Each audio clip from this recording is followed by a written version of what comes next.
नमस्कार दोस्तों, आप सभी का स्वागत है योग और नेचर व्लॉग्स में। इस नवरात्रि के पावन अवसर पर आज हम आपको ले चलेंगे माँ पूर्णागिरि के चमत्कारी धाम की यात्रा पर और जानेंगे माँ पूर्णागिरि के चमत्कार के बारे में। आज हम उस स्थान के बारे में जानेंगे जहाँ देवी माँ सती की नाभि का अंश गिरा था। दोस्तों, आज हम जिस मंदिर के बारे में बात करने जा रहे हैं वह माँ पूर्णागिरि का है, जो कि जिला पंचायत चंपावत में स्थित है। यह मंदिर अन्नपूर्णा पर्वत की चोटी पर स्थित है। यह बड़ा ही प्राचीन मंदिर है और माँ के शक्तिपीठों में यह शुमार है। मंदिर का जो निर्माण कार्य है, गुजरात के रहने वाले श्री चंद तिवारी जो थे, वहाँ गुजरात के राजा थे, मुगलों के अत्याचारों से दुखी होकर चंपावत के चंदवंशीय राजा ज्ञानचंद के दरबार में शरण ली थी उन्होंने। इसी दौरान माँ पूर्णागिरि ने तिवारी जी के सपने में आकर हिमालय की अन्नपूर्णा चोटी पर पूजा स्थल बनाने का आदेश दिया था उन्हें। माना जाता है कि सन 1632 में तिवारी जी ने पूर्णागिरि धाम पहुंचकर यहाँ विधिवत रूप से पूजा पाठ शुरू किया था। रोजाना तिवारी जी कई किलोमीटर का सफ़र करके माँ के दरबार में पहुँचते थे और तभी से माता रानी के विश्वास की डोर यहाँ चलती आ रही है। दोस्तों, इसके पीछे की पौराणिक कथा के बारे में हम जानते हैं। पौराणिक कथा के अनुसार दक्ष प्रजापति की पुत्री जो माता सती कही जाती हैं, उनका विवाह भगवान शिव के साथ हुआ था और दक्ष प्रजापति ने एक बार महायज्ञ का आयोजन किया था जिसमें उन्होंने भगवान शिव को आमंत्रित नहीं किया था और इस प्रकार उनका अपमान भी किया था उन्होंने।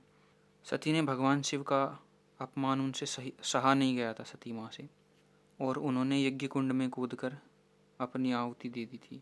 जब भगवान शिव ने सती का जला हुआ शरीर देखा तब भगवान शिव तांडव करने लगे और शिव जी को मोह से मुक्त करने के लिए तब भगवान विष्णु ने अपने सुदर्शन चक्र से माता सती की देह के कई टुकड़े कर दिए थे।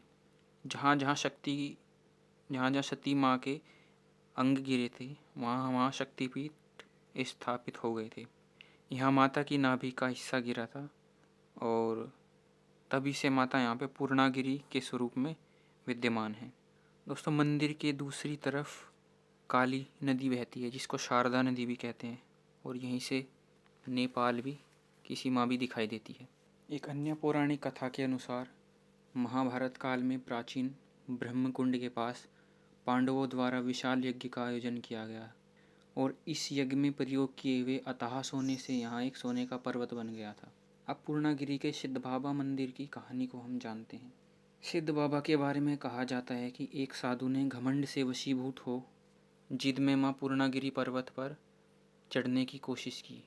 तब माता पूर्णागिरि ने क्रोधित हो साधु को नदी के पार फेंक दिया था, जो वर्तमान में नेपाल में है। बाद में साधु द्वारा माफ़ी मांगने के बाद माता ने दया में आकर साधु को सिद्ध बाबा के नाम से प्रसिद्ध होने का वरदान दिया और कहा कि बिना तुम्हारे दर्शन के मेरे दर्शन अधूरे होंगे। अर्थात जो भी भक्त पूर्णागिरि मंदिर जाएगा उसकी यात्रा और दर्शन तब तक पूरे नहीं माने जाएंगे जब तक वह सिद्ध बाबा के दर्शन नहीं करेगा। अब एक और पौराणिक कथा के बारे में हम जानते हैं जो कि झूठे का मंदिर जो कि यहाँ पे स्थित है उससे जुड़ी हुई है। कथा के अनुसार एक बार एक सेठ जो थे वो संतान विहीन थे। एक दिन माँ पूर्णागिरि ने स्वप्न में आकर कहा कि मेरे दर्शन के बाद तुम्हें पुत्र की प्राप्ति होगी। सेठ ने माता के दर्शन किए और मन्नत मांगी। यदि उसका पुत्र हुआ तो वह माँ पूर्णागिरि के लिए सोने का मंदिर बनाएगा। सेठ का पुत्र हो गया, उसकी मन्नत भी पूरी हो गई। लेकिन जब सेठ की बारी आई तो सेठ का मन लालच से भर गया।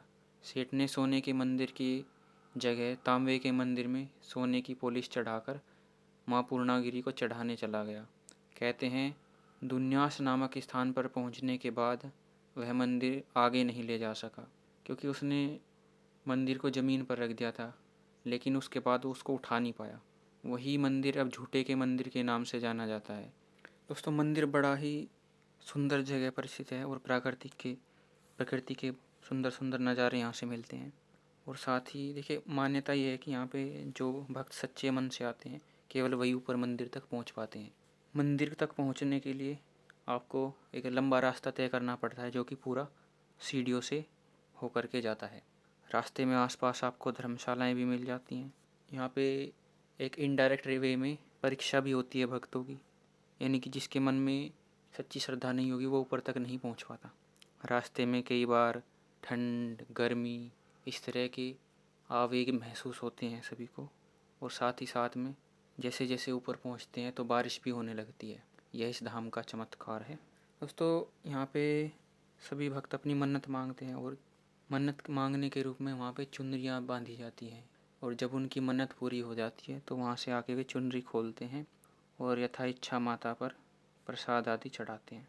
मान्यता ये है कि इस मंदिर में जो भी भक्त यहाँ पर जाता है उसकी मनोकामना अवश्य ही पूर्ण होती है। मंदिर में माँ काली और भैरव जी का भी मंदिर स्थित है। यहाँ पे 2 तरह का प्रसाद मिलता है। एक तो माँ पूर्णागिरी को चढ़ाया जाता है, और दूसरा वो जो माँ काली के लिए होता है। जो माँ काली का मंदिर है वहाँ पे पहले बकरे की बलि हुआ करती थी। जिसकी मनोकामना पूरी हो जाती थी वो पहले वहाँ पे बलि दिया करते थे, लेकिन बलि प्रथा बंद हो चुकी है अब, इसीलिए वहाँ पे नारियल की बलि दी जाती है माँ के चरणों में। उसके बाद भैरव जी के भी दर्शन वहाँ पे किए जाते हैं, जो कि माता के द्वारपाल माने जाते हैं। दोस्तों, माँ के दर्शन तब तक पूर्ण नहीं होते जब तक माँ काली और भैरव जी के दर्शन वहाँ पे ना कर लिए जाएं। ये था एक चमत्कारी धाम की यात्रा। अब जानते हैं कि यहाँ कैसे पहुँचा जा सकता है। तो दिल्ली से 355 किलोमीटर का आपको सफ़र तय करना पड़ेगा यहाँ से दिल्ली से टनकपुर के लिए, जो कि आप ट्रेन से और बाई रोड आप इजीली पहुँच सकते हैं। और यहीं से टनकपुर से आगे की यात्रा होती है, जिससे आप माँ के मंदिर में पहुँच सकते हैं। नवरात्रि के इस अवसर पर यदि आपको माँ जगदम्बा की है अद्भुत चमत्कारी शक्तिपीठ की कहानी पसंद आई हो तो सभी भक्त कमेंट में जय माता दी लिख दें और चैनल को सब्सक्राइब कर लें। जय माता दी।